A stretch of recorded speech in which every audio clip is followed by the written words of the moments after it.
is that the president does not want to schedule events after 8 p.m. The president's time is his most valuable asset. Can you tell me a little bit about how he's going to be able to govern and campaign effectively if he is shortening the amount of time that is available for those duties? And you said something at the top, which is really true. The president's time is one of the most valuable things that we have, right? I'm going to be really mindful and not speak to private conversations, but there's a couple of things I do want to say here.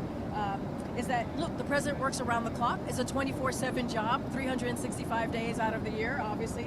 He also recognizes the importance of striking a balance and taking care of himself, just like we all have to. We are all humans. The president is human as well. He shared that view with governors and took ownership of trying to do too much in the lead up to the debate. That was the conversation.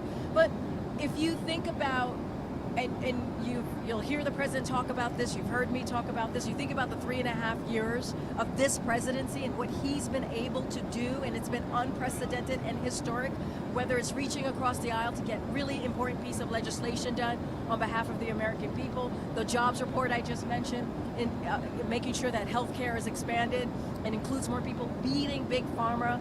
If you think about you think about the gun violence and really dealing with the epidemic. There's been many things that this president has been able to do, and it is very much in contrast to what Republicans are doing as well. Whether it's Roe, continue to going after Roe, national abortion bans, where the president's trying to fight for a woman's right to choose. I mean, there is a long list of things, successes that this president has had. Going forward, if there's going to be a change to where he can't do things after 8 o'clock, we're not talking about the last 3 years. We're talking about potentially the next 4 years. Look, here's what I say, Annie. You have seen the president, even in the past week, you've seen him at 2 o'clock in the morning on the tarmac, greeting voters and Americans, engaging with them right when we landed in North Carolina. You saw him do, and that was 2 o'clock in the morning. You saw him speak in the evening in New York City when he spoke at an event.